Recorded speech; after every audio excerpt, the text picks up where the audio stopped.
How do we start? You know, it is an honor to have the word courage associated with my life. But on this night, another word comes to mind, and that is fortunate. I owe a lot to sports. It showed me the world. It's giving me an identity. If someone wanted to bully me, well, you know what? I was the MVP of the football team. That just wasn't going to be a problem. And the same thing goes tonight. If you want to call me names, make jokes, doubt my intentions, go ahead. Because the reality is, I can take it. But for the thousands of kids out there coming to terms with being true to who they are, they shouldn't have to take it. Whether it's about courage or controversy or publicity, well, I'll tell you what it's all about. It's about what happens from here. It's not just about one person. It's about thousands of people.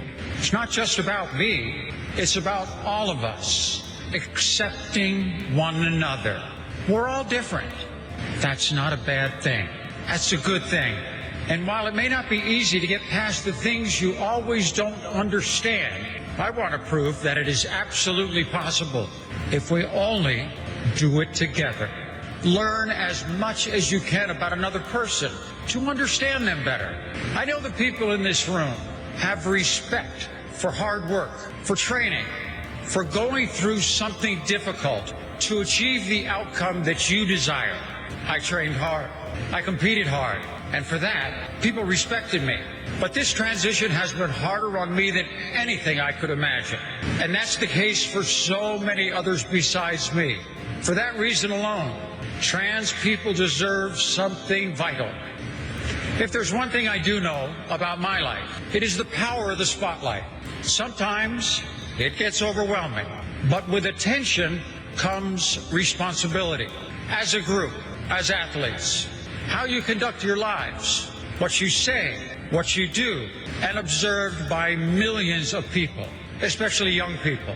I know I'm clear with my responsibility in going forward to tell my story the right way, for me to keep learning, to do whatever I can to reshape the landscape of how trans issues are viewed, how trans people are treated, and then more broadly, to promote a very simple idea: accepting people for who they are.